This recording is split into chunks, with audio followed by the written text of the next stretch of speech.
الله الرحمن الرحيم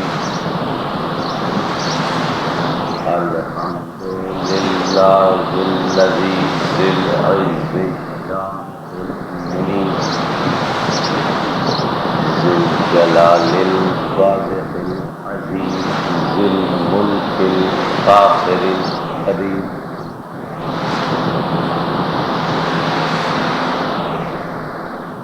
مالك الأملاك مفلك الأفلاك مسخر الشمس والقمر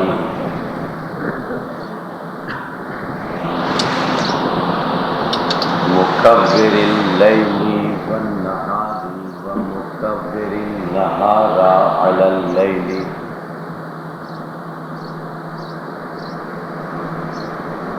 قاسم كل جبار عنيد مهلك كل شيطان مريد رب الجنة والناس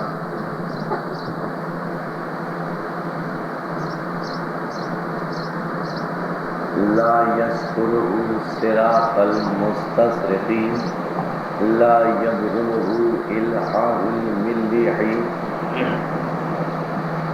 العاصم للصالحين موفق للمصلحين مولى الأعلمين أنزل السكينة على قلوب المؤمنين جلت عظمته الصلاة والسلام على النبي الأمي العربي الهاشمي القرشي المكي المدني الأبطحي المطلب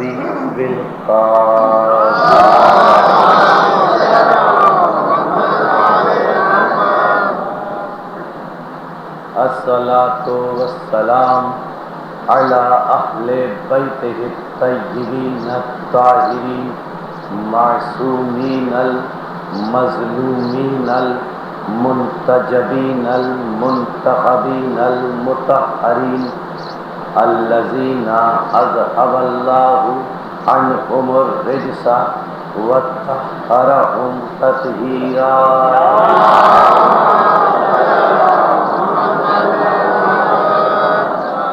أما بعد فقد قال الحكيم في محكم كلامه المتين بسم الله الرحمن الرحيم إن هذه تذكرة ومن شاء اتخذ إلى ربه سبيلا وما تشاءون إلا أن يشاء الله إن الله كان عليما حكيما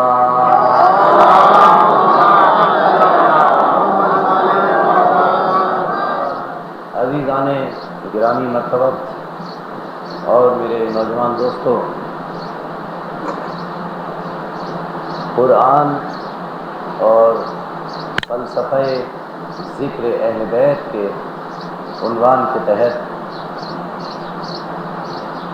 یہ چوتھی گفتگو آپ کی سماعتوں کے لیے ہدیہ ہے۔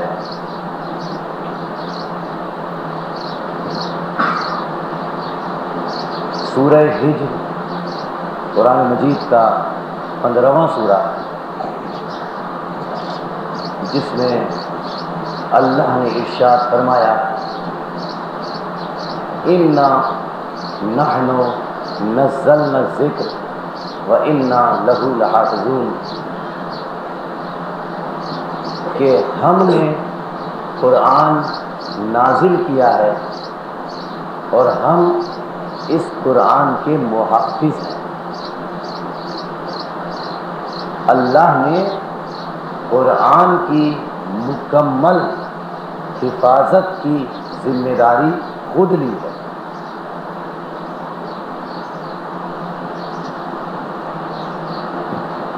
لا یاتیہ الباطل من بین یدیہ ولا من خلفہ، 41واں سورہ، سورہ حامیم سجدہ، جس میں اللہ نے ارشاد فرمایا کہ یہ قرآن اتنا محفوظ کلام ہے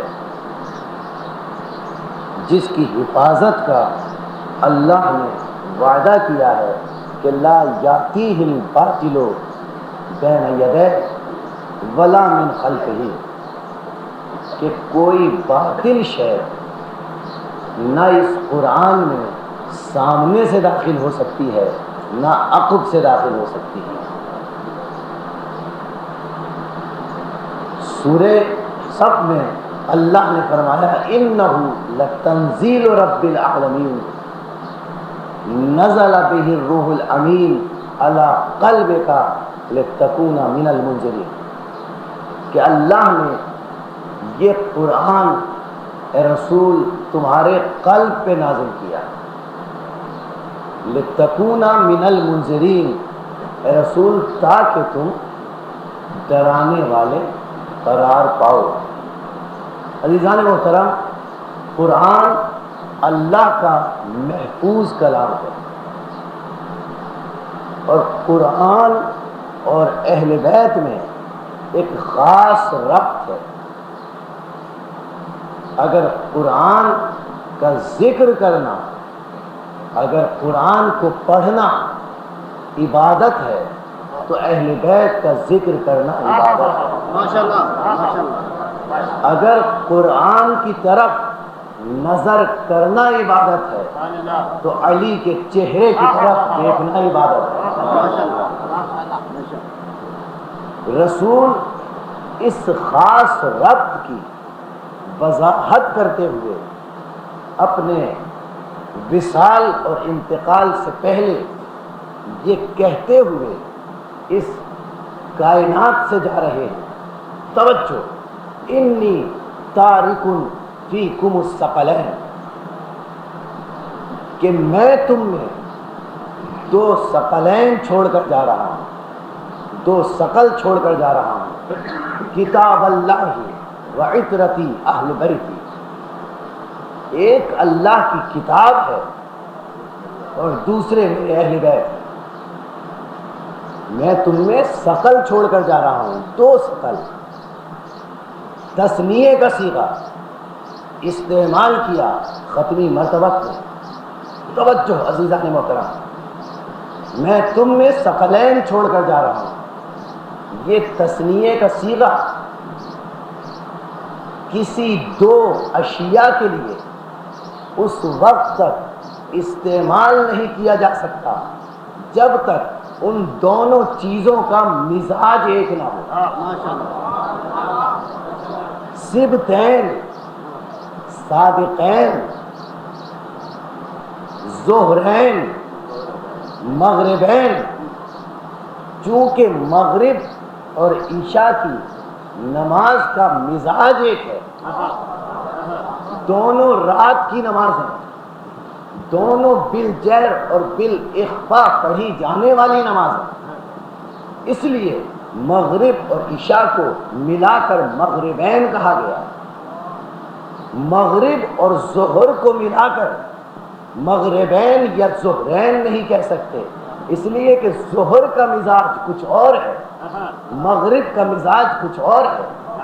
ظہر اور عصر کی نماز کو ملا کر ظہرین کہا جا سکتا ہے، اس لیے کہ ظہر کی نماز بھی دن کی نماز، عصر کی نماز بھی دن کی نماز، ظہر کی نماز بھی آہستہ پڑھی جاتی ہے، عصر کی نماز بھی آہستہ پڑھی جاتی ہے، چونکہ ظہر اور عصر کا مزاج ہے اس لیے ظہرین، مغرب اور عشاء کا مزاج ہے اس لیے مغربین، ظہر اور عصر کا مزاج ہے اس لیے ظہرین، مغرب اور عشاء کا مزاج ہے اس لیے مغربین، اور قرآن اور اہل بیت کا مزاج ہے اس لیے ثقلین۔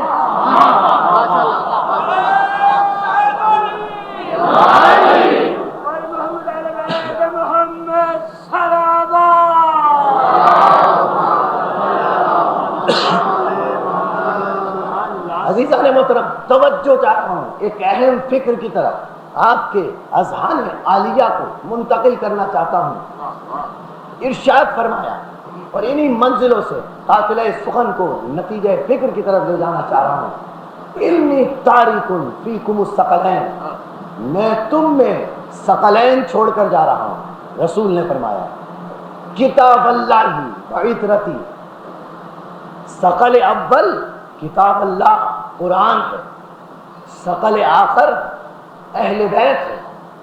ما ان تمسکتم، اگر تم نے قرآن اور اہل بیت کا دامن تھام لیا، لن تضلوا بعدی، تو تم میرے بعد ہرگز گمراہ نہ ہوگے، کبھی گمراہ نہ ہوگے۔ اور پھر عجیب فکر ختمی مرتبت نے دی، لن یفترقا، ان دونوں میں قرآن اور اہل بیت میں جدائی ممکن نہیں، حتی یردا الی الحوض، یہاں تک کہ یہ میرے پاس حوض کوثر پہ پہنچے۔ توجہ عزیزان محترم، رسول نے فرمایا جہاں جہاں میری آواز جا رہی ہے توجہ کا طلبگار ہوں، رسول نے فرمایا انی تارک فیکم الثقلین، میں تم میں ثقلین چھوڑ کر جا رہا ہوں، قرآن اور اہل بیت چھوڑ کر جا رہا ہوں۔ قرآن اور اہل بیت میں جدائی نہیں ہوگی جب تک میرے پاس حوض کوثر پر وارد نہ ہو جائے، قرآن اور اہل بیت میں جدائی نہ ہوگی جب تک میرے پاس حوض کوثر پر وارد نہ ہو جائیں۔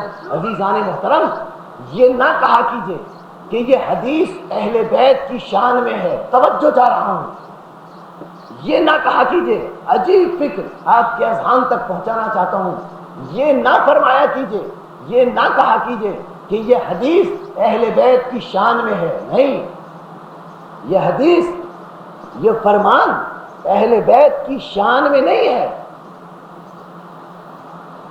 یہ حدیث، یہ فرمان ختمی مرتبت اہل بیت کی شان میں نہیں ہے۔ کیوں؟ اس لیے کہ رسول نے اس میں کہا میں قرآن چھوڑ کر جا رہا ہوں اور اہل بیت چھوڑ کر جا رہا ہوں۔ اہل بیت کی رسول نے یہاں فضیلت نہیں بتائی، بلکہ جس طرح کسی کے گھر کا ایک پتہ اور ایڈریس ہوتا ہے کہ فلاں مقام پر چلے جاؤ، فلاں شخص سے مل لو گے، ہر شخص کا ایک پتہ ہوتا ہے، ہر شے کا ایک ایڈریس ہوتا ہے، تو اس میں رسول نے اہل بیت کی فضیلت نہیں بتائی بلکہ قرآن کا ایڈریس اور پتہ بتایا ہے کہ اگر قرآن کو لینا چاہو، تو اگر قرآن کا پتہ معلوم کرنا چاہتے ہو تو اہل بیت کے گھر چلے جاؤ۔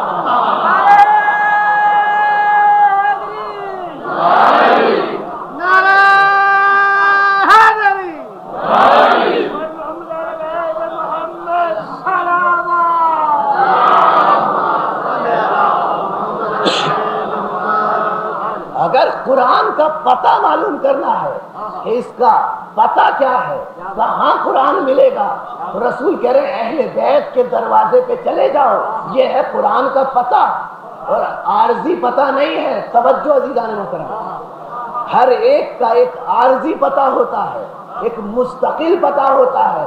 رسول نے عارضی پتہ نہیں بتایا بلکہ کہا لن یفترقا حتی یرد الی الحوض، دیکھو یہ اس وقت تک جدا نہیں ہوں گے، یعنی پتہ اس وقت تک مختلف نہیں ہوگا، یہ عارضی پتہ نہیں ہے کہ جب تک یہ دونوں چیزیں میرے پاس حوض کوثر پر نہ آ جائیں، یعنی حوض کوثر تک قرآن کا پتہ اہل بیت، حوض کوثر تک قرآن کا پتہ اہل بیت۔ عزیزان محترم، تحریف کی دو قسمیں ہیں، ایک تحریف لفظی اور ایک تحریف معنوی، اور اہل بیت نبوت کا دامن تحریف لفظی سے بھی پاک ہے، تحریف معنوی سے بھی پاک ہے۔ محمد و آل محمد کا دامن تحریف لفظی سے بھی پاک، تحریف معنوی سے بھی پاک۔ رسول نے وہی قرآن سنایا، وہی قرآن آ کر پڑھایا جو آج ہر مسلمان کے گھر میں موجود ہے، جو قرآن لوح محفوظ میں موجود ہے۔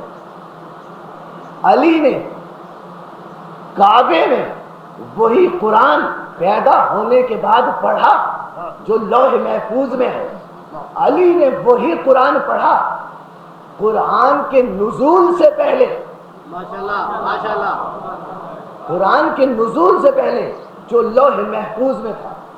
فاطمہ زہرا نے وہی قرآن قضیہ فدق میں پیش کیا، پڑھا کہ جو قرآن لوح محفوظ میں. اور کنیز فاطمہ زہرا جناب فضہ نے اسی قرآن سے 40 سال گفتگو کی اور قرآن سے ہٹ کر بات نہیں کی. جب فضہ سے پوچھا گیا کہ آپ نے یہ قرآن لیا کہاں سے، تو فضہ نے کہا کہ جس گھر میں چھوڑ گئے تھے وہی تو رہتی ہوں.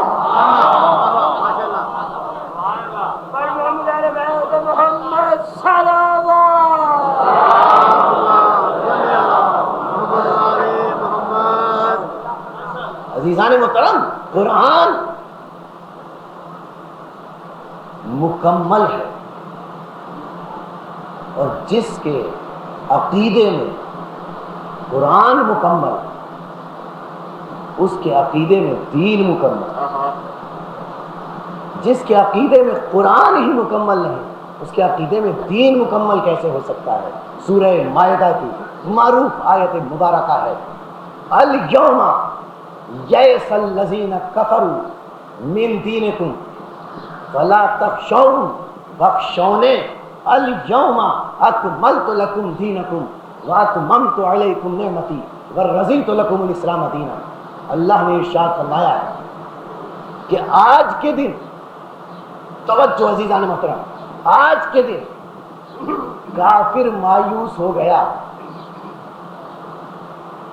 الیوم یئس الذین کفروا من دینکم، رسول آج کے دن کافر مایوس ہو گیا. فلا تخشوہم، رسول تم ان سے مت ڈرو، واخشونی، مجھ سے ڈرو. الیوم اکملت لکم دینکم واتممت علیکم نعمتی ورضیت لکم الاسلام دینا. آج میں نے، اللہ فرماتا ہے آج میں نے دین اسلام کو کامل کر دیا، نعمتوں کو تمام کر دیا. اللہ دین اسلام سے راضی ہو گیا. آج کافر مایوس ہو گیا، آج اللہ دین اسلام سے راضی ہو گیا. سمجھ میں بات نہیں آتی کہ جب آیت الیوم اکملت لکم دینکم نازل ہوئی تو اللہ نے ساتھ ہی یہ کیوں ارشاد فرمایا کہ آج کافر مایوس ہو گیا؟ غدیر میں کافر کیوں مایوس ہوا؟ توجہ چاہ رہا ہوں بھئی. بدر کا معرکہ ہوا، احد کی جنگ ہوئی، خندق کا غزوہ ہوا، خیبر کی جنگ ہوئی، کافر مایوس نہیں ہوا. ہر مرتبہ نئے طریقے سے مقابلہ کرنے کے لیے مسلمانوں سے اور رسول سے کافر آتا رہا.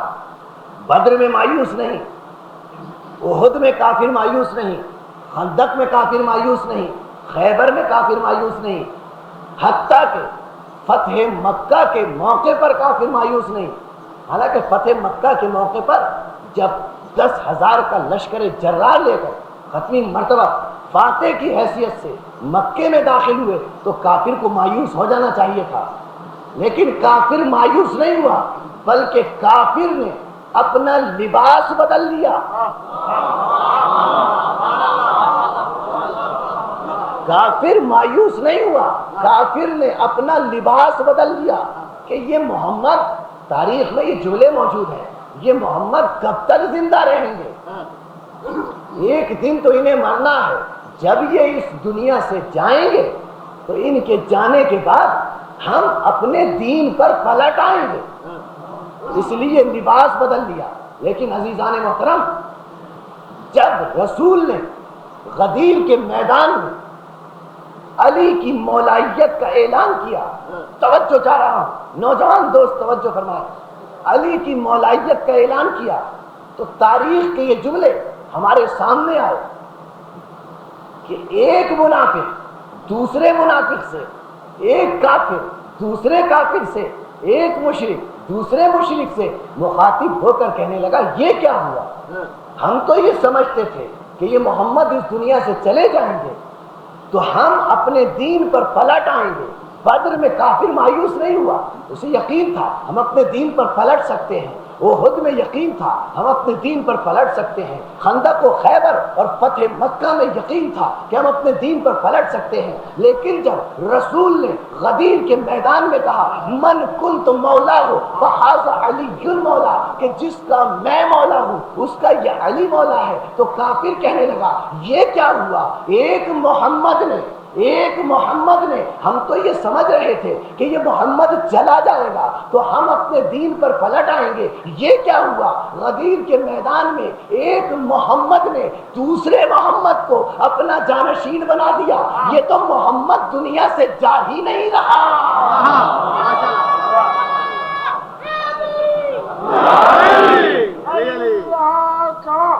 علی مولا علی علیہ السلام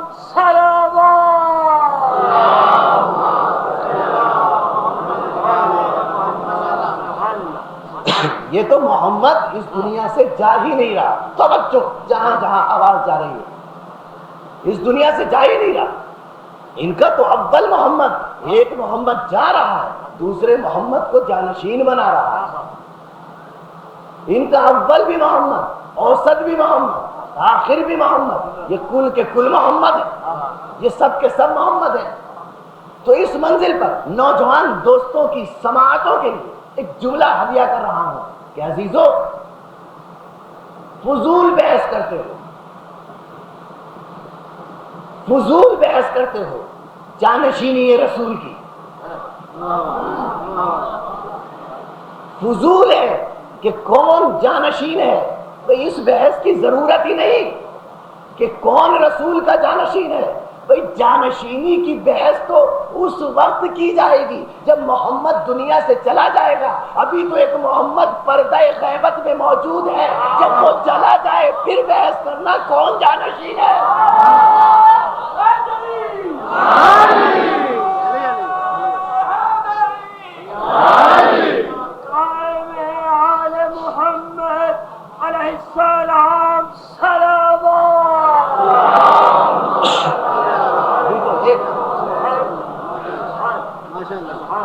الیوم یئس الذین کفروا، آج کافر مایوس ہو گیا۔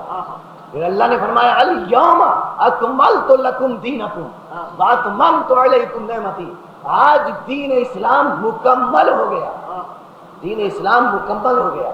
عزیزو، تدریج کے ساتھ دین اسلام مکمل ہوا، آہستہ آہستہ دین اسلام مکمل ہوا۔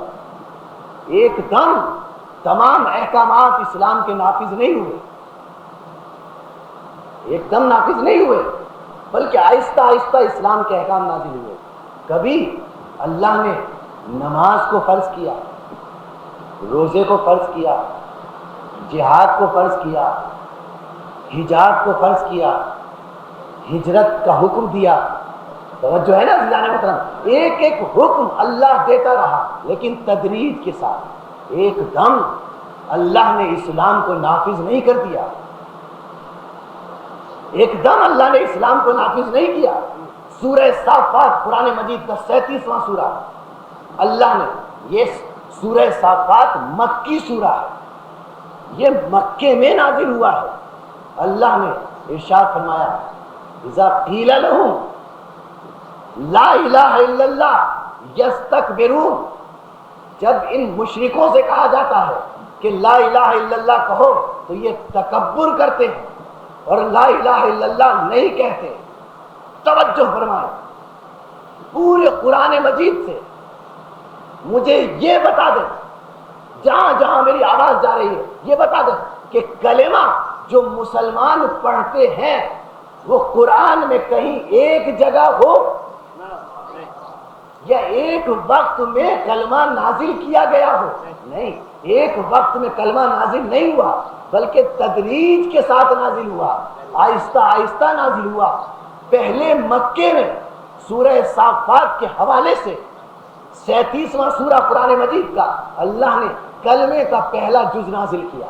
اذا قیل لهم لا الہ الا اللہ یستکبرون، جب ان سے کہا جاتا ہے لا الہ الا اللہ کہو تو یہ تکبر کرتے ہیں، یعنی لا الہ الا اللہ کا حکم سورہ صافات میں آیا، مکے میں لا الہ الا اللہ کہنے کا حکم ہوا۔ پھر مدینے میں اس کلمے کا دوسرا جز نازل ہوا، سورہ فتح، 48واں سورہ قرآن مجید کا، محمد الرسول اللہ والذین معہ اشداء علی الکفار، کہ محمد اللہ کے رسول ہیں۔ کلمے کا پہلا جز مکے میں سورہ صافات میں نازل ہوا، مکی سورے میں، لا الہ الا اللہ۔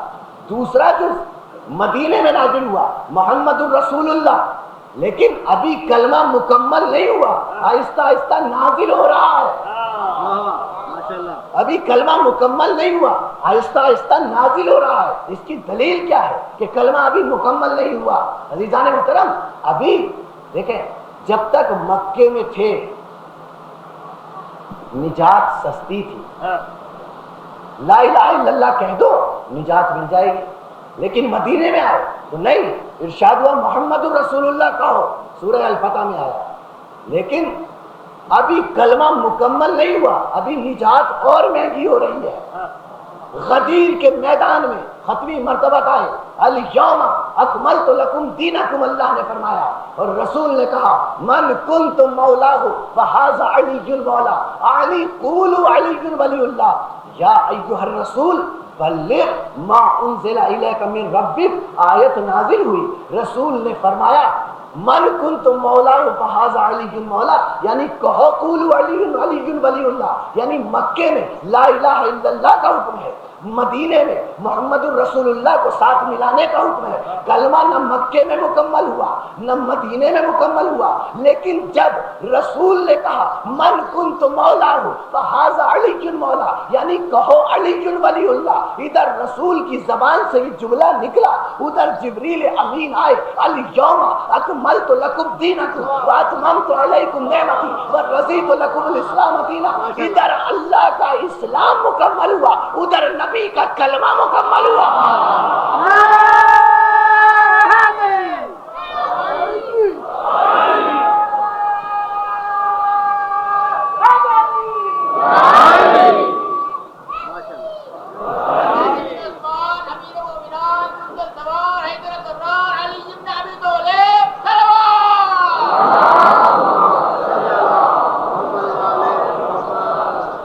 اب دین مکمل ہو گیا، توجہ، کلمہ مکمل ہوا، دین مکمل ہوا، ادھر کلمہ مکمل، ادھر دین اسلام مکمل۔ پہلے دین مکمل نہیں تھا، بلکہ لفظ استعمال کرو، پہلے دین ناقص تھا۔ توجہ، پہلے دین ناقص تھا، کامل نہیں تھا، اگر کامل ہوتا تو ناقص نہ ہوتا۔ پہلے دین ناقص تھا، اس کا مقصد یہ نہیں ہے کہ دین اسلام ناقص تھا، نہیں، علم الہی میں کامل تھا، دین اسلام علم الہی میں کامل تھا، لیکن ہم تک ابھی کامل نہیں پہنچا تھا، پہنچ رہا تھا۔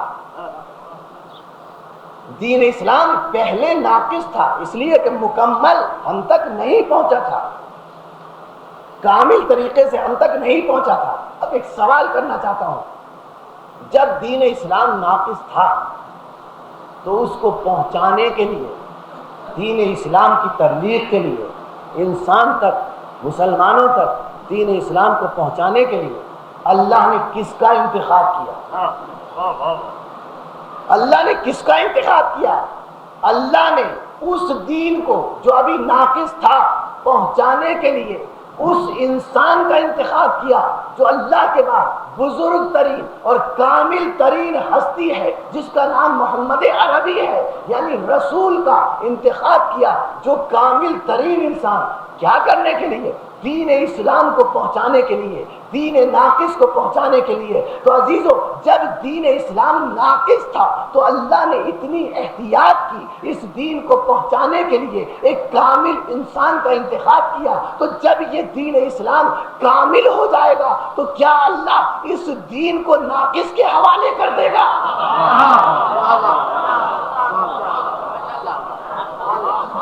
جب یہ دین کامل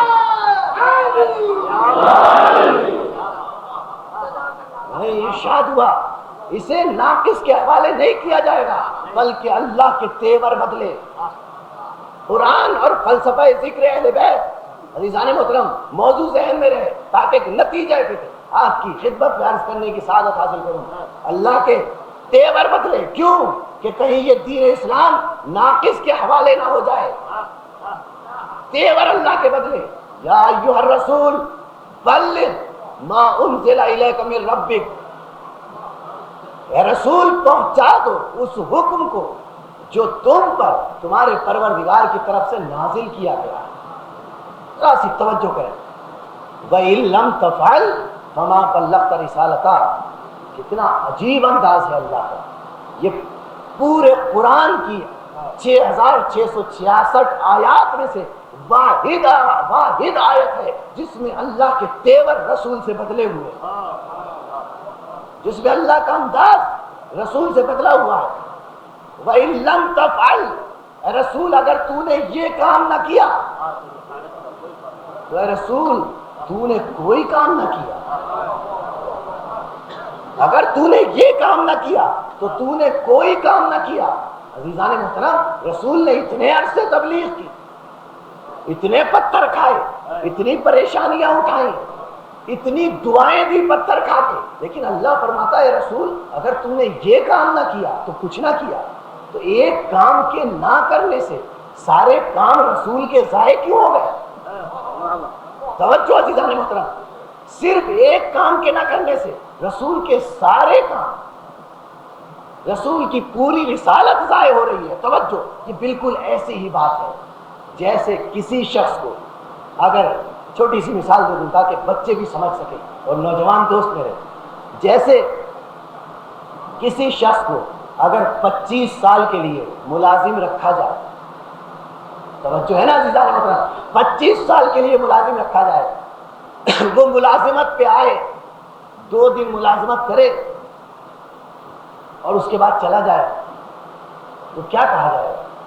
یقیناً یہ کہا جائے گا کہ 25 سال کے لیے ملازم رکھا تھا اور اس نے کچھ بھی نہیں کیا، یہی کہا جائے گا نا کہ اس نے کچھ نہیں کیا۔ اب رسول کا فریضہ دیکھیں، رسول کا فریضہ کب تک کے لیے ہے؟ رسول کا فریضہ اللہ نے کب تک قرار دیا؟ سورہ جمعہ، هو الذی بعث فی الامیین رسولا منہم یتلو علیہم آیاتہ ویزکیہم ویعلمہم الکتاب والحکمہ وإن كانوا من قبل لفی ضلال مبین وآخرین منہم لما یلحقوا بہم وہو العزیز الحکیم۔ اللہ نے فرمایا کہ رسول کا فریضہ ہے کہ یہ 4 کام کرے، تلاوت آیات کرے، تزکیہ نفوس کرے، کتاب اور حکمت کی تعلیم دے۔ اس رسول کا فریضہ ہے کہ یہ 4 کام کرے۔ کب تک کرے؟ ایک مدت بتائی، کتنے عرصے کے لیے اللہ نے یہ فریضہ رسول کے سپرد کیا، مدت بتائی۔ سورہ جمعہ 2 اور 3 آیات، وآخرین منہم لما یلحقوا بہم وہو العزیز الحکیم۔ اے رسول تیرا فریضہ یہ ہے کہ قیامت تک آنے والے انسانوں پر یہ 4 فریضے انجام دے۔ ترجمہ دیکھیے سورہ جمعہ کا، وآخرین منہم لما یلحقوا بہم وہو العزیز الحکیم، جب تک قیامت تک انسان آتے رہے۔ اے رسول تیرا فریضہ یہ ہے، تیرا فریضہ یہ ہے کہ تو تلاوت آیات کرتا رہے، قیامت تک آنے والے انسانوں کا تزکیہ نفس کرتا رہے، انہیں کتاب اور حکمت کی تعلیم تو دیتا رہے۔ عزیزان محترم، یہ کیسے ممکن تھا؟ فریضہ رسول کا ہے، قیامت تک آنے والے انسانوں کے لیے یہ 4 کام رسول کرتے رہے، یہ 4 فرائض رسول انجام دیتے رہے، اور رسول جانے لگے دنیا سے 11 ہجری میں۔ قیامت تک کتنا زمانہ؟ یہ بالکل ایسی ہی بات ہے کہ 25 سال کسی کو ملازم رکھا تو اس نے کہا کہ 2 دن میں کام کر کے واپس چلا جاتا ہوں، تو یقیناً یہی جملہ کہا جائے گا بھئی اس نے کچھ نہیں کیا، 25 سال میں صرف 2 دن کام کیا، اس نے کچھ نہیں کیا۔ تو رسول کا فریضہ ہے قیامت تک آنے والے انسانوں کو ہدایت کرنا، اور رسول 11 ہجری میں 63 سال کی عمر میں اس دنیا سے جا رہے ہیں، تو اللہ کے تیور بدلے، یا ایھا الرسول بلغ ما انزل الیک من ربک فإن لم تفعل فما بلغت رسالتہ۔ اے رسول اگر تو نے یہ کام نہ کیا، یعنی اپنے بعد اگر تو نے علی کو مولا نہ بنایا، نہ بنایا اور قیامت تک ہدایت کا سلسلہ جاری نہ کیا تو اے رسول تو نے کچھ بھی نہ کیا، اے رسول تو نے کچھ بھی نہ کیا۔ یعنی اس لیے اللہ کے تیور بدلے کہ علی کی مولائیت سے تعلق تھا قیامت تک آنے والے انسانوں کی ہدایت کا۔ صلوات پڑھے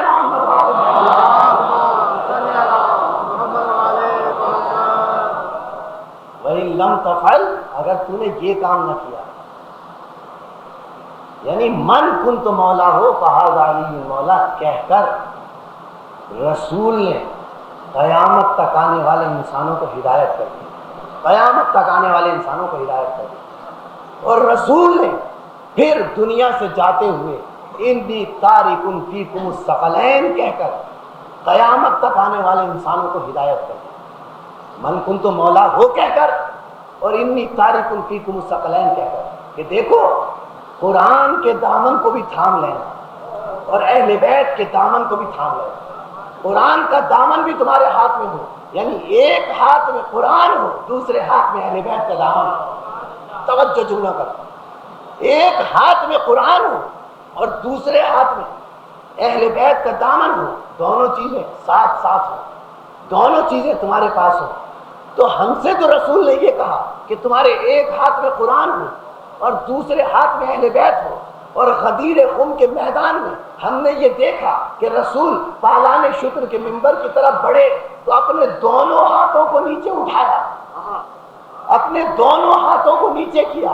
صحابہ کرام دیکھ رہے ہیں کہ یہ رسول کیا کر رہے ہیں، ہم سے کہا کہ ایک ہاتھ میں قرآن رکھو دوسرے ہاتھ میں اہل بیت کا دامن رکھو، اور خود رسول نے دونوں ہاتھ نیچے کیے۔ سب نے دیکھا رسول کیا کر رہے ہیں، علی کو دونوں ہاتھوں سے اٹھایا، علی کو دونوں ہاتھوں سے رسول نے اٹھایا۔ غدیر خم کے میدان میں اگر رسول چاہتے تو ایک ہاتھ میں قرآن لے لیتے ایک ہاتھ میں علی لے لیتے۔ اس وقت قرآن اگرچہ جمع یکجا نہیں تھا لیکن جن جن چیزوں پر قرآن تھا اس کی چند آیتیں ہی ایک ہاتھ میں لے لیتے اور ایک ہاتھ میں علی کو لے لیتے۔ یہ رسول نے ہم سے کہا کہ تم اہل بیت کے دامن کو ایک ہاتھ سے تھامو اور ایک ہاتھ سے قرآن کے دامن کو تھامو، اور خود رسول نے دونوں ہاتھوں میں علی کو اٹھا لیا۔ تو وجہ کیا تھی؟ رسول بتلانا یہی چاہتے تھے کہ دیکھو میرے دونوں ہاتھوں میں علی ہے، اس کا مطلب یہ ہے کہ جس کے پاس علی ہے اس کے پاس قرآن ہے، جس کے پاس علی نہیں اس کے پاس قرآن ہے۔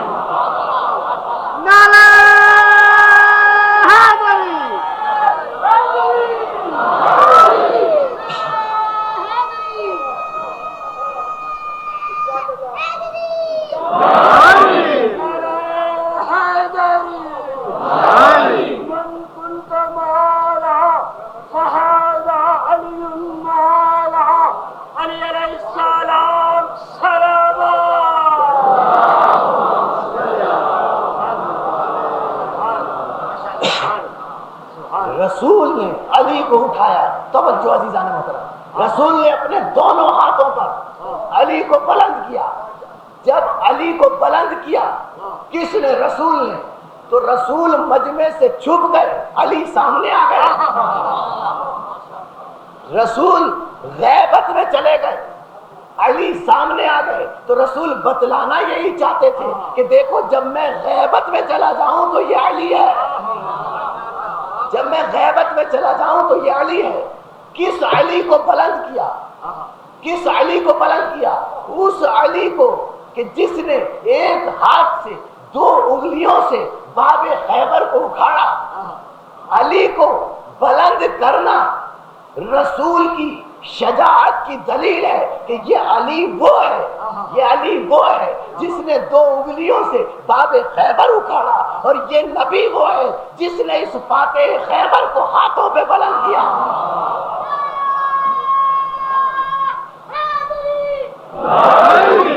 جس نے اس علی کو اپنے دونوں ہاتھوں پہ بلند کیا۔ عزیزان محترم، یہ حدیث قدیر مجھے ایک اہم فکر کی طرف آپ کے اذہان کو لے کر جا رہا ہے۔ یہ حدیث قدیر اتنی متواتر حدیث ہے، عالم اسلام کی حدیثوں میں اتنی متواتر حدیث ہے کہ صحیح بخاری شریف میں من کنت مولا فہذا علی مولا موجود۔ صحیح مسلم شریف میں اس کا تذکرہ موجود ہے. موطا امام مالک میں من کنت مولا فہذا علی المولا لکھا گیا. ابن ماجہ نے من کنت مولا فہذا علی المولا لکھا. امام مالک نے اپنی کتاب موطا میں من کنت مولا فہذا علی المولا لکھا. حاکم نے مستدرک میں من کنت مولا فہذا علی المولا لکھا. امام نسائی نے خصائص میں من کنت مولا فہذا علی المولا لکھا. حافظ ابو زید عثمان نے سنت میں من کنت مولا فہذا علی المولا لکھا. ابن قتیبہ دینوری نے معارف میں اور اسحاق الراغبین میں من کنت مولا فہذا علی المولا لکھا. صاحب بوارق محرقہ نے من کنت مولا فہذا علی المولا لکھا. صاحب تاریخ خمیس نے من کنت مولا فہذا علی المولا لکھا.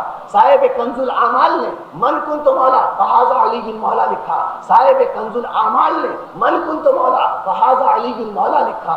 ابن ماجہ نے من کنت مولا فہذا علی المولا لکھا. حافظ ابو نعیم اصفہانی نے اپنی کتاب ما نزل من القرآن فی علی میں من کنت مولا فہذا علی المولا لکھا.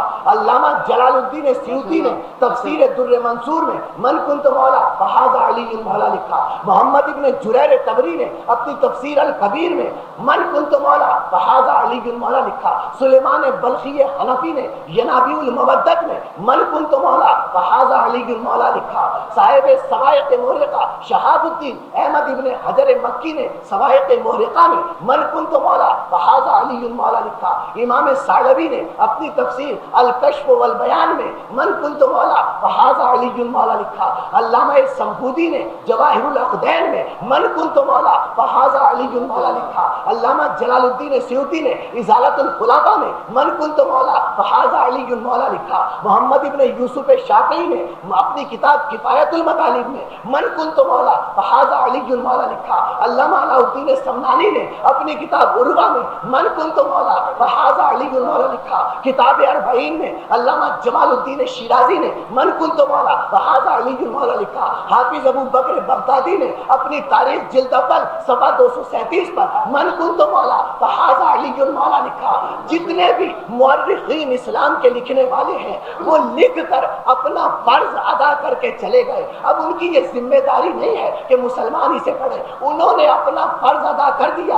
اب کوئی پڑھتا ہے تو پڑھے اور نہیں پڑھتا تو نہ پڑھے, لیکن ان پر کسی کے پڑھنے نہ پڑھنے سے ذمہ داری نہیں ہے. لیکن اتنی متواتر یہ حدیث ہے, اتنا متواتر یہ فرمان ہے رسول کا کہ اگر حدیث غدیر صحیح نہیں ہے تو عالم اسلام کی آپ یقین فرمائے کوئی حدیث صحیح نہیں ہے کہ جس میں رسول نے کہا من کنت مولا فہذا علی المولا, اپنے دونوں ہاتھوں میں علی کو بلند کیے ہوئے ہیں. آپ نے سنا ہوگا نا, ذاکروں سے, علماء سے اور سامعین سے سب یہ کہتے ہیں کہ جب علی کا نعرہ لگاؤ تو ہاتھوں کو بلند کر کے. اس کی وجہ, اس کا سبب, اس کا فلسفہ میں آپ کو بتاؤں. وجہ اور سبب یہ ہے کہ غدیر کے میدان میں ختمی مرتبت نے علی کو دونوں ہاتھوں پہ بلند کر کے نعرہ حیدری لگایا تھا.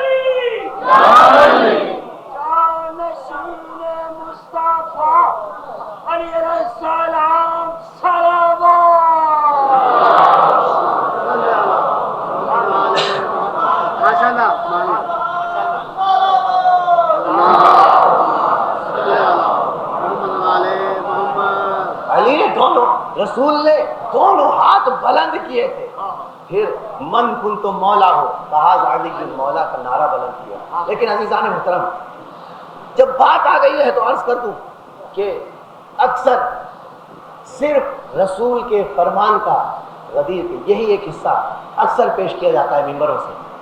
لیکن میں چاہتا ہوں کہ رسول کا وہ پورا فرمان پیش کر دوں کہ جو رسول اکرم نے غدیر میں اس سلسلے میں فرمایا. صرف یہ نہیں کہا, توجہ, صرف یہ نہیں کہا کہ من کنت مولا فہذا علی المولا, نہیں, پہلے پوچھا الست اولا بکم من انفسکم, کیا میں تمہارے نفوس پر اولا نہیں ہوں؟ یہ پوچھنے کی کیا ضرورت تھی؟ سورہ احزاب میں آیت موجود ہے النبی اولا بالمؤمنین من انفسہم، کہ نبی مولا ہوتا ہے، اولا ہوتا ہے۔ سورہ احزاب میں یہ آیت موجود، پھر رسول پوچھ رہے ہیں الست اولا بکم من انفسکم، کیا میں تمہارے نفوس پر اولا بالتصرف نہیں ہوں؟ کیا تم مجھے مولا نہیں مانتے ہو؟ یہ کیوں پوچھ رہے ہیں رسول؟ یہ کیوں پوچھ رہے ہیں؟ دیکھیے جملہ قرآن کا انداز یہ ہے کہ جملہ مختصر ہوتا ہے، جملے میں اجمال ہوتا ہے، قرآن کے الفاظ میں اجمال ہوتا ہے، مفہوم بہت وسیع ہوتا ہے، مفہوم بہت وسیع ہوتا ہے۔ لیکن نماز قائم کرو، مختصر کا جملہ، اقیم الصلاۃ، نماز قائم کرو، لیکن اس کے اندر اس اقیم الصلاۃ میں کتنے مفاہیم پوشیدہ ہیں؟ بچہ ہے تو نماز سنت پڑھے، نابالغ ہے تو نماز سنت پڑھے، بالغ ہے تو نماز واجب پڑھے، سفر میں ہے تو نماز پوری پڑھے، سفر میں ہے تو نماز قصر پڑھے، اور اگر حضر میں ہے، گھر میں ہے تو نماز پوری پڑھے، اگر بیماری میں ہے نماز بیٹھ کے پڑھے، نہیں پڑھ سکتا لیٹ کے پڑھے، نہیں پڑھ سکتا اشارے سے پڑھے۔ ہے کہ آیت کیا ہے؟ اقیم الصلاۃ، نماز پڑھو۔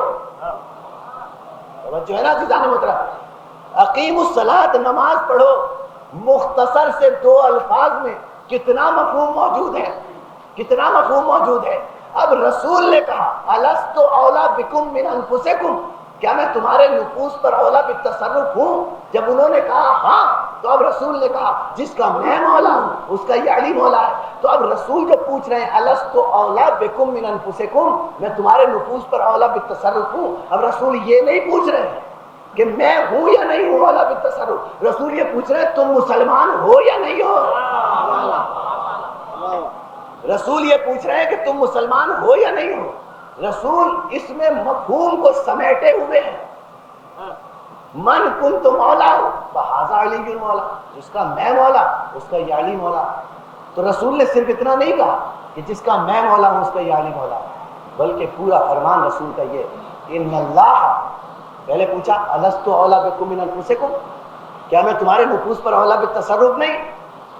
قالوا بلا، کہنے لگے ہاں ایسا ہی ہے۔ تو اب رسول نے کہا پھر سنو، ان اللہ ہوا مولائی انا مولاکم ومن کنت مولا فہذا علی المولا، سنو اللہ میرا مولا، ان اللہ ہوا مولائی، اللہ میرا مولا، انا مولاکم، میں تمہارا مولا، ومن کنت مولا فہذا علی المولا، اور جس کا میں مولا اس کا یہ علی مولا۔ کلمہ مکمل ہو گیا۔ کہا رسول نے ان اللہ مولائی، اللہ میرا مولا یعنی لا الہ الا اللہ، انا مولاکم یعنی محمد الرسول اللہ، من کنت مولا علی ولی اللہ۔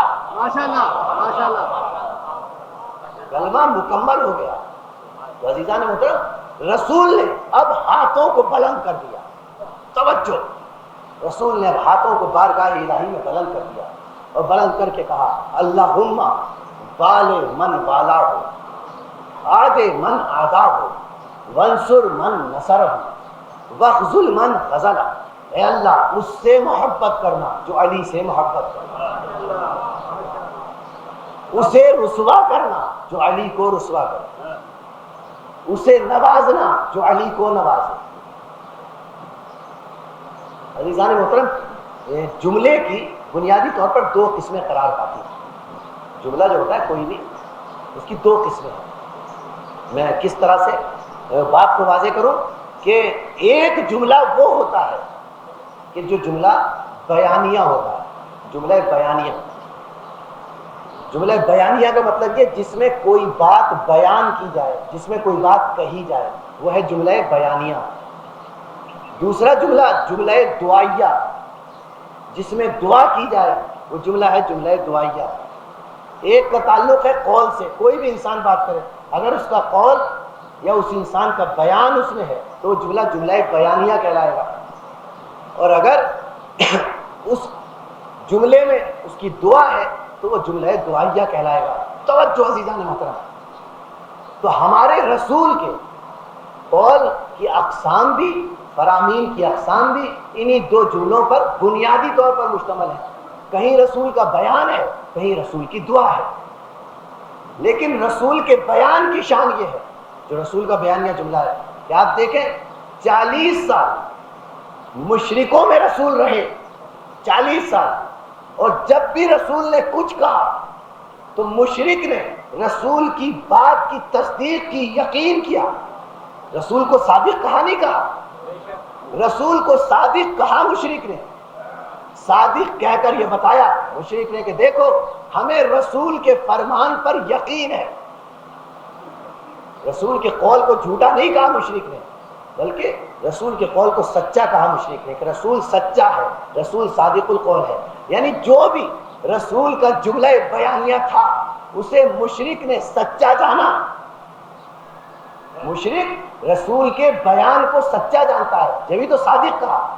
اور رسول کی دعا جو ہے، دعائیہ جملہ، جب رسول مباہلے کے میدان میں آئے، ایک جملہ کہنا ہے، توجہ، گفتگو کے آخری مراحل میں نتیجہ فکر، رسول مباہلے کے میدان میں آئے، اور رسول نے مباہلے کے میدان میں آ کر اہل بیت نبوت کو ساتھ لائے، فاطمہ، حسن، حسین علیہ السلام، علی مرتضیٰ، تمام کو ساتھ لے کر آئے پنجتن پاک کو، کہاں؟ مباہلے کے میدان میں۔ اب رسول نے اپنے ہاتھوں کو پھیلانا چاہا، جب ہاتھوں کو دعا کے لیے پھیلانا چاہا تو نصارہ نجران پکار اٹھے کہ اگر یہ ہستیاں دعا کر دیں تو پہاڑ اپنے مقام کو چھوڑ دے گا، پہاڑ اپنے مقام سے ہٹ جائے گا اگر یہ پہاڑ کو ہٹنے کی دعا کریں۔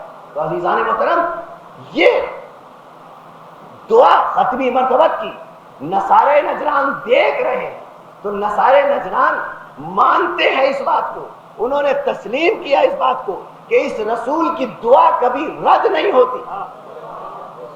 انہوں نے تسلیم کیا اس بات کو کہ اس رسول کی دعا کبھی رد نہیں ہوتی۔ پھر جزیہ دینا قبول کر لیا، توجہ، جزیہ دینا قبول کر لیا۔ بھئی کیوں جزیہ دینا قبول کر لیا؟ جب تم جانتے ہو کہ یہ رسول حق پر ہے۔ بہت توجہ چاہ رہا ہوں میرے نوجوان دوست، توجہ فرمائیں جہاں جہاں آواز جا رہی ہے میری۔ عزیزان محترم، نصارہ نجران اور عیسائیوں کو یہ معلوم ہو گیا کہ یہ رسول حق ہے، اس رسول کی دعا کبھی رد نہیں ہو سکتی، یہ رسول مستجاب الدعوات ہے، پھر وہ ایمان کیوں نہیں لائے؟ انہوں نے جزیہ دینا قبول کر لیا، ایمان نہیں لائے۔ بھئی جب تم جانتے تھے کہ یہ رسول حق ہے تو ایمان کیوں نہیں لائے؟ معلوم ہوا ہر دور میں کچھ لوگ ایسے ہوتے ہیں جو یہ جانتے ہیں کہ یہ حق پر ہے پھر بھی ایمان نہیں لاتے۔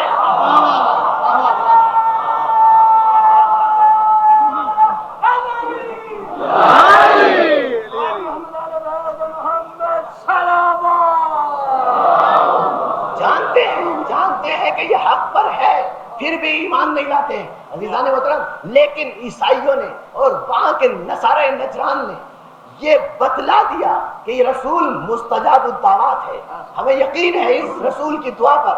تو مشرک کو، توجہ، مشرک کو رسول کے قول کا یقین،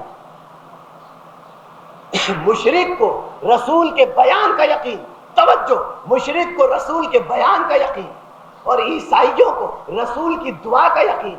مشرک کہتے ہیں کہ رسول کا بیان سچ ہے، اور عیسائی کہتے ہیں کہ رسول کی دعا صحیح ہے، رسول مستجاب الدعوات ہے۔ تو عزیزو، غدیر کے میدان میں دو جملے رسول کے سامنے آئے۔ پہلا جملہ، من کنت مولا فہذا علی المولا، جس کا میں مولا اس کا یہ علی مولا، یہ ہے رسول کا جملہ بیانیہ، یہ ہے رسول کا بیان۔ اور دوسرا جملہ سامنے آیا، اللہم وال من والا آد من عدا، رسول کی دعا سامنے آئی۔ ایک رسول کا جملہ دعائیہ سامنے آیا، ایک رسول کا جملہ بیانیہ سامنے آیا، یعنی ایک جملے میں رسول کا بیان ہے، دوسرے جملے میں رسول کی دعا ہے۔ یعنی بیان کو مشرک صحیح مانتے ہیں، بیان کو مشرک صحیح مانتے ہیں، اور دعا کو نصارہ نجران صحیح مانتے ہیں۔ اب اگر رسول کے بیان کو کوئی صحیح نہ مانے، رسول کے بیان من کنت مولا کو کوئی صحیح نہ مانے تو وہ مشرک سے بدتر، اور رسول کی دعا کو صحیح نہ مانے تو وہ عیسائیوں سے بدتر ہے۔ ماشاءاللہ۔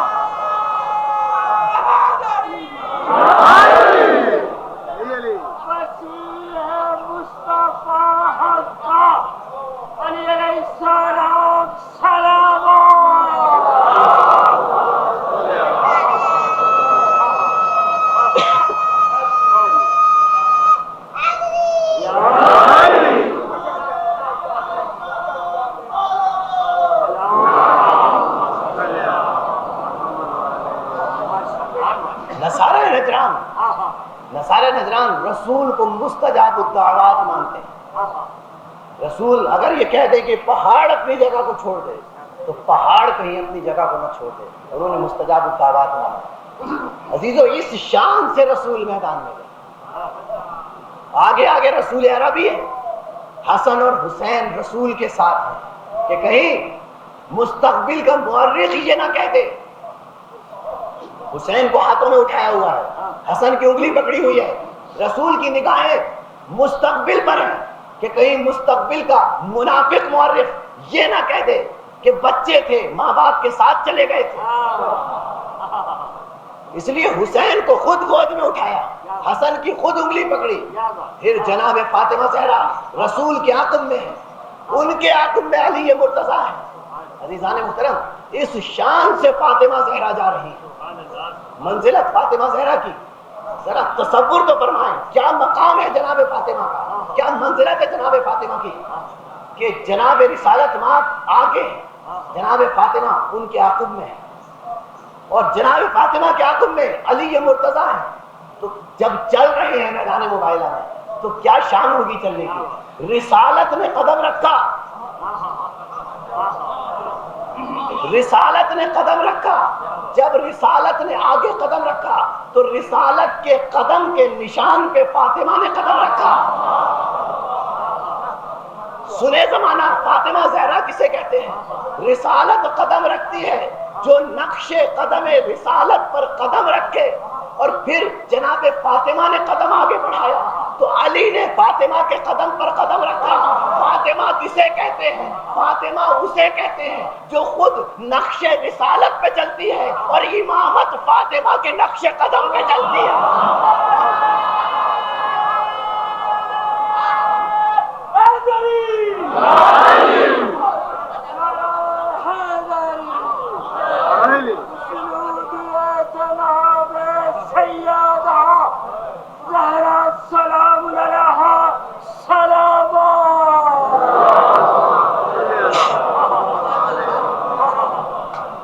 کسے کہتے ہیں؟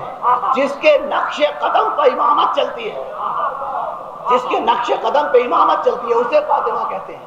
لیکن میں عرض کروں بی بی فاطمہ زہرا سے, آپ دین بچانے گئی لیکن آگے رسالت کا پردہ تھا, پیچھے امامت کا پردہ تھا. آپ دین بچانے گئی, آگے رسالت کا پردہ تھا, پیچھے امامت کا پردہ تھا. رسالت اور امامت کے پردے کے درمیان فاطمہ دین بچانے گئی. لیکن فاطمہ زہرا اے بطول آ کر دیکھیے کوفے اور شام کے بازاروں میں,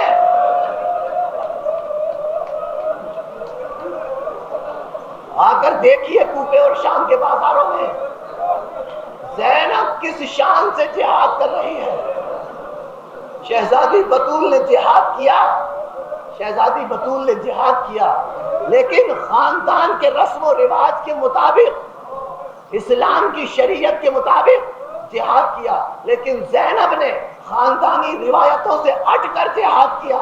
ارے جس زینب کی ماں فاطمہ کا جنازہ رات کے اندھیرے میں اٹھا ہو, اس زینب کو کبھی درباروں میں لے جایا گیا, کبھی بازاروں میں لے جایا گیا, کبھی درباروں میں لے جایا گیا, اور وہ شہزادی زینب ہر بازار میں ایک چادر کا سوال کرتی ہے.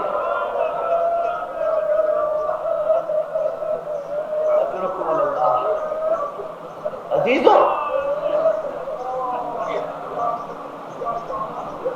جب 11 محرم کو گنج شہداء سے رخصت ہونے لگے تو ہر بیوی اپنے وارث کا ماتم کر رہی ہے. کوئی قاسم کا ماتم کر رہا ہے, کوئی اکبر کا ماتم کر رہا ہے, کوئی حسین کا ماتم کر رہا ہے. لیکن عزیزوں, ایک شخص نے دیکھا, جملہ عرض کروں, ایک شخص نے دیکھا کہ ہر بیوی اپنے وارث کا ماتم کر رہی ہے, ہر بیوی وارث کا ماتم کر رہی ہے, لیکن 2 چھوٹے چھوٹے بچوں کی لاشیں, 2 چھوٹے چھوٹے بچوں کی لاشیں ایک جگہ پڑے ہوئے ہیں, جن پہ کوئی رونے والا نہیں ہے, جن پہ کوئی ماتم کرنے والا نہیں ہے. وہ شخص پڑھا بڑا جناب سید سجاد کی طرح، یا ابن رسول اللہ، یا ابن رسول اللہ، کیا ان بچوں کی ماں مر گئی ہے؟ کیا ان بچوں کی ماں مر گئی ہے؟ کیا ان پر ماتم کرنے والا کوئی نہیں ہے؟ تو سید سجاد نے کہا، سید سجاد نے کہا شخص ایسا نہ کہے، ایسا نہ کہے، یہ میری پھوپھی کے بچے اون محمد ہیں۔ ارے میری پھوپھی نے انہیں اکبر پہ قربان کر دیا ہے، اکبر پہ صدقہ کر دیا ہے، میری پھوپھی ان کا ماتم نہیں کرے گی۔ تو عزیزو آج زینب تو پرسہ لیں گی نہیں، ان بچوں پہ رونا اس لیے ضروری ہے کہ ان بچوں کا کوئی رونے والا نہ تھا، ان بچوں کا کوئی رونے والا نہ تھا، ان پر کوئی آنسو بہانے والا نہ تھا۔ عزادارو آؤ، شہزادی فاطمہ سے کہے آؤ فاطمہ زہرا، اون محمد کا پرسہ لے لو، اون محمد کا پرسہ لے لو۔ ارے بی بی زینب تو پرسہ لے گی نہیں، شہزادی بطول آپ پرسہ لے لیجیے، شہزادی بطول آپ پرسہ لے لیجیے۔ شب عاشور کربلا میں آئی، شب عاشور کربلا میں آئی، حسین خیموں میں جا رہے ہیں، دیکھتے ہوئے دیکھا زینب نے اپنے بچوں کو سامنے بٹھایا ہوا ہے۔ عزادارو چند جملے، یہ ایام عزا اور آج محرم کی 5 تاریخ، یہ ایام عزا آج محرم کی 5 تاریخ، ذکر ہے اون محمد۔ عزادارو زینب نے اون محمد کو سامنے بٹھایا ہوا ہے، سمجھا رہی، اے بیٹو تم جعفر طیار کے پوتے ہو، تم حیدر کرار کے نواسے ہو، دیکھو تمہارے ماموں پر کربلا میں ایسا وقت آ گیا، دیکھو اپنی جانوں کو عزیز نہ کرنا بلکہ اپنی جانوں کو قربان کر دینا۔ اور بچوں دیکھو ایک نصیحت تمہیں کرتی ہوں، جناب زینب نصیحت فرما رہی ہے شب عاشور، بچوں دیکھو اگر لڑتے لڑتے نہر فرات میں پہنچ جانا، اگر لڑتے لڑتے نہر فرات میں پہنچ جانا تو میرے بچوں کہیں پانی نہ پی لینا، کہیں پانی نہ پی لینا میرے بچوں، میری سکینہ پیاسی ہے، میرا اصغر پیاسا ہے، اگر نہر فرات میں چلے جانا تو دیکھو پانی نہ پی لینا، میری سکینہ پیاسی ہے، میرا اصغر پیاسا ہے۔ عزادارو روز عاشور آیا، روز عاشور آیا، زینب نے علی اکبر کو بلایا، جملے سنیں گے عزادارو، زہرا کو پرسہ دینے والوں، علی اکبر کو بلایا، آواز دی بیٹا علی اکبر ذرا میرے پاس آ۔ جب اکبر زینب کے پاس آئے تو کہا بیٹے ذرا زمین کربلا پر بیٹھ جا، میرے خیمے میں، میرے خیمے میں بیٹھ جا، اور اے بیٹا علی اکبر تجھے میرے حق کا واسطہ، اے بیٹے علی اکبر تجھے میرے حق کا واسطہ، جو زینب کرے اسے کرنے دینا، جو زینب کرے اسے کرنے دینا۔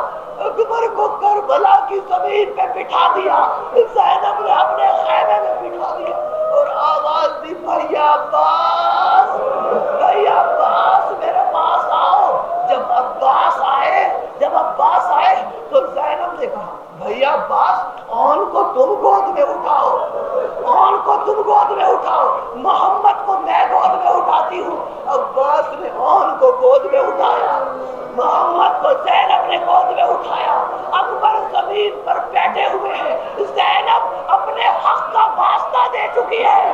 اب عباس نے کہا زینب نے ارے بھیا عباس اکبر کے چاروں طرف دلایا کرو، اکبر کے چاروں طرف دلایا کرو۔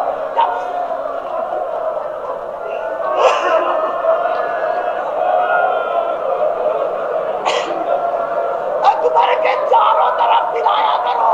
جب 7 چکر ہو چکے، جب 7 چکر ہو چکے تو زینب نے اللہ کی بارگاہ میں کہا اے اللہ میں نے اون محمد کو اکبر پہ صدقہ کیا، اے اللہ میرا اکبر سلامت رہے، میرا اکبر سلامت رہے، میرے صدقہ۔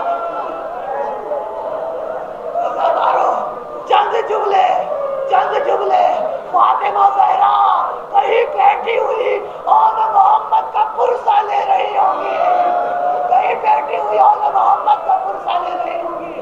عزادارو روز عاشور جب اصحاب شہید ہو چکے، انصار شہید ہو چکے، عزادارو زینب کی تشویش بڑھتی جا رہی ہے. زینب کی تشویش بڑھتی جا رہی ہے. کیا بات ہے، کون محمد اب تک رخصت ہونے کے لیے نہیں آئے، اب تک رخصت ہونے کے لیے نہیں آئے. جب قاسم کا لاشا آ چکا، جب قاسم کا پہمان شدہ جسم آ چکا، قاسم کے ٹکڑے جسم کے آ چکے، لاشا میں نے کہہ دیا، ادارو قاسم کے جسم کے ٹکڑے جب آ چکے تو زینب کو جلال آیا. جا ذرا اون محمد کو بلا لا. کیا رات کے سمجھانے کا یہ اثر ہوا ہے؟ کیا رات کے سمجھانے کا یہ اثر ہوا ہے؟ انسان نے کہا شہزادی میں دیکھ رہی ہوں اون محمد بار بار جاتے ہیں اجازت لینے، لیکن حسین اجازت نہیں دیتے، مولا اجازت نہیں دیتے. اب زینب کے چہرے پر آثار بشاشت نمایاں ہوئے. کہا جا ذرا میرے بھائی حسین کو میرے پاس بلا لا، میرے بھائی کو بلا لا. بس عزادارو میں نے ختم کیا چند جملے. حسین آئے، حسین آئے. زینب نے کہا بھیا ایک بات بتاؤ، کیا میں نے کبھی زندگی میں تم سے کچھ مانگا ہے؟ بھیا ایک بات بتاؤ، کیا میں نے کبھی زندگی میں تم سے کچھ مانگا ہے؟ کہا نہیں بہن. کہا بھیا آج تم سے اپنے بیٹوں کے لیے اس نے جہاد مانگ رہی ہوں. بھیا اجازت دے دو، بھیا اجازت دے دو. حسین نے ایک مرتبہ اجازت دی، مجبوراً اجازت دی اور ان کو سوار کیا. حسین نے اٹھا کر گھوڑے پر، اتنے چھوٹے چھوٹے بچے، اتنے چھوٹے چھوٹے بچے جو خود گھوڑوں پر سوار بھی نہ ہو سکتے تھے، ایک کو حسین نے سوار کیا، ایک کو عباس نے سوار کیا، دونوں بچوں کو سوار کیا. جب بچے جانے لگے سلام کر کے تو حسین نے حسرت و یاس سے آسمان کی طرف دیکھا، حسرت و یاس سے آسمان کی طرف دیکھا، اپنے ہاتھوں کو بلند کیا اور حسین نے کہا اے اللہ گواہ رہنا میری بہن زینب کا گھر اجڑ رہا ہے، میری بہن زینب کا گھر اجڑ رہا ہے، میری بہن زینب کا گھر اجڑ رہا ہے.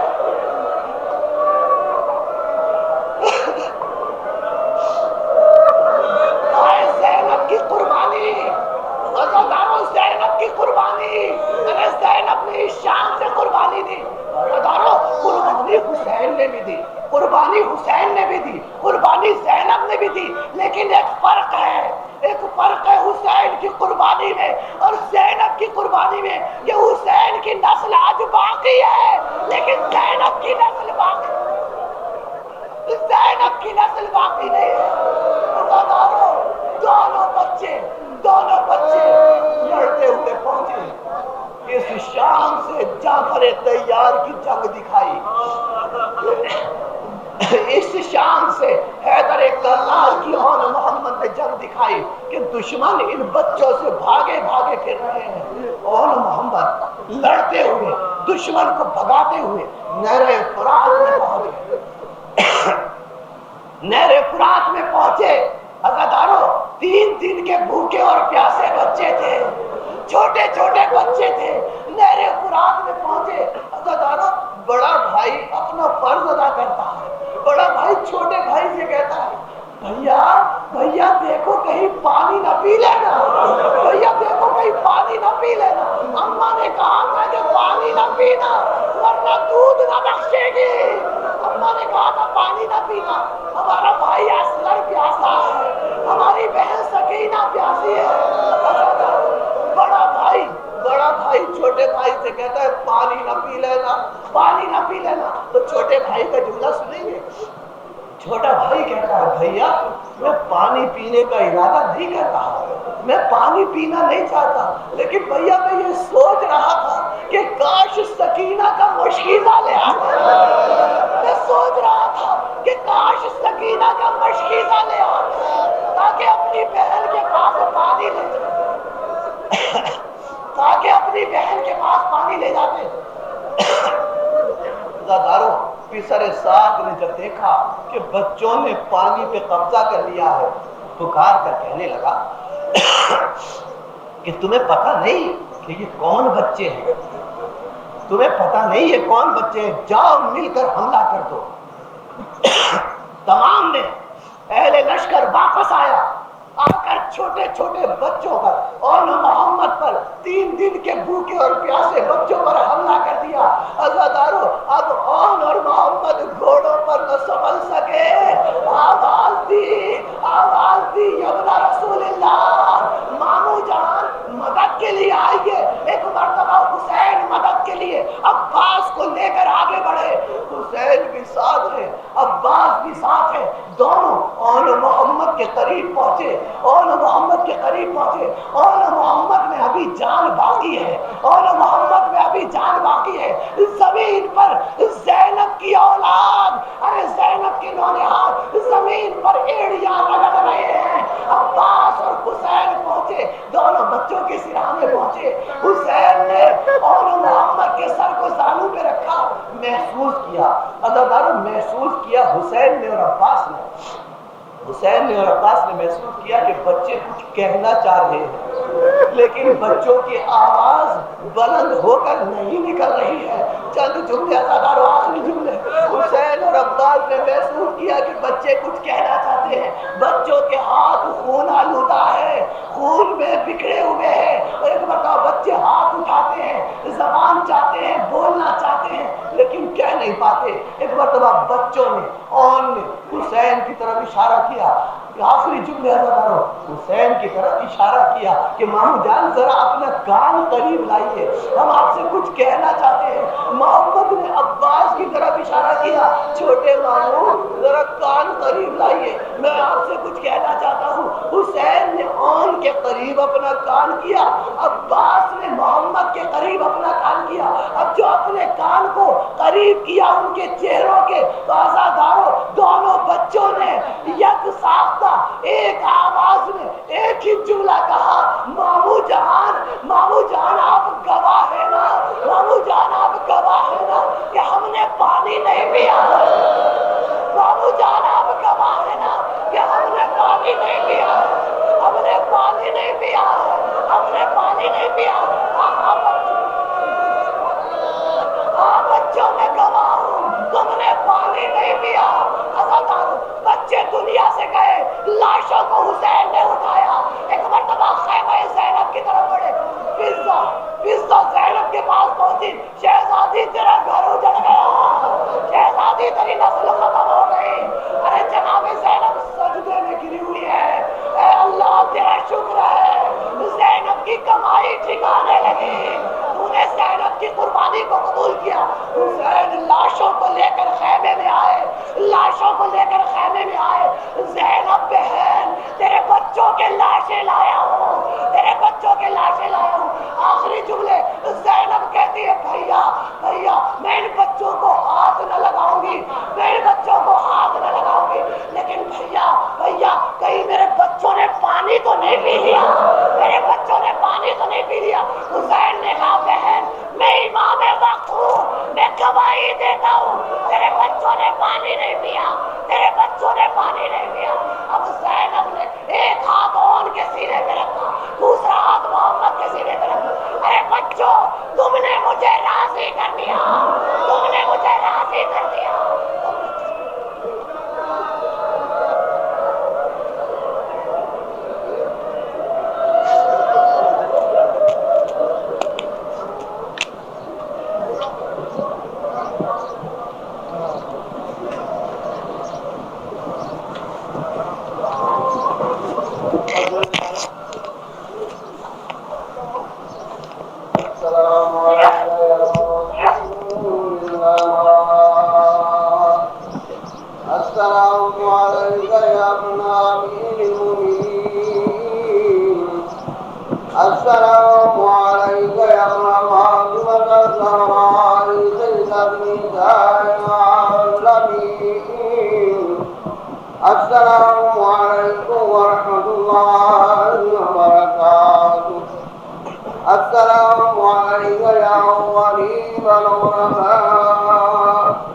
السلام عليك يا معين الضعفاء والفقراء السلام عليك يا شمس الشموس يا أنيس الرؤوس أيها المرهون يا قدوس السلام عليك يا مغيث الشيئة والزوال في يوم الجزاء السلام عليكم ورحمة الله وبركاته السلام عليك يا صاحب العصر والزمان السلام عليك يا خليفة الرحمن